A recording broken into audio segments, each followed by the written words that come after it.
सनातन धर्म में संतान की लंबी आयु की कामना के लिए कई व्रत और पूजन किए जाते हैं। इनमें से जीवित पुत्रिका या जितिया का व्रत भी खासा महत्व रखता है।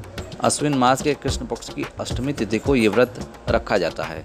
इस व्रत के दौरान महिलाएं पूरे दिन निर्जला व्रत रखकर भगवान जीमूत वाहन की पूजा करती हैं। धार्मिक मान्यताओं के मुताबिक इस दिन व्रत के साथ कथा सुनने का भी विधान है। ऐसा कहा जाता है कि पूजन और व्रत के दौरान जो महिलाएं कथा नहीं सुनती हैं, ऐसे में उनकी पूजा अधूरी मानी जाती है और उन्हें इस व्रत का पुण्य लाभ नहीं मिलता। काशी के ज्योतिषाचार्य स्वामी कन्हैया महाराज ने बताया कि इस दिन गंधर्व राजकुमार जीमूत वाहन की पूजा अर्चना और कथा सुनने का विधान है। इस पूजा के दौरान व्रती महिलाओं को 2 कथाएं जरूर सुननी चाहिए। बिना इन दोनों कथाओं के इस पूजा को अधूरा माना जाता है।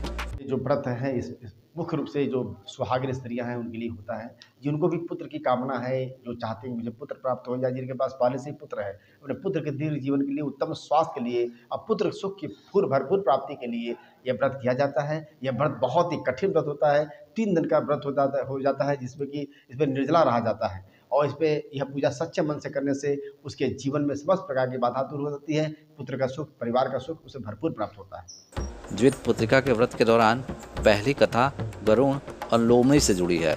पौराणिक कथाओं के अनुसार एक लोमड़ी और एक गरुण जंगल में रहा करते थे। दोनों ने एक बार कुछ महिलाओं को गंधर्व जीमूत वाहन की पूजा और व्रत करते देखा, जिसे देख दोनों ने व्रत करने को सोचा और इसके लिए संकल्प लिया।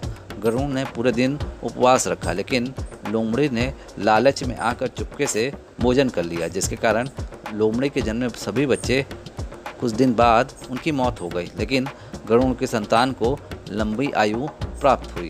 दूसरी कथा महाभारत काल से जुड़ी है।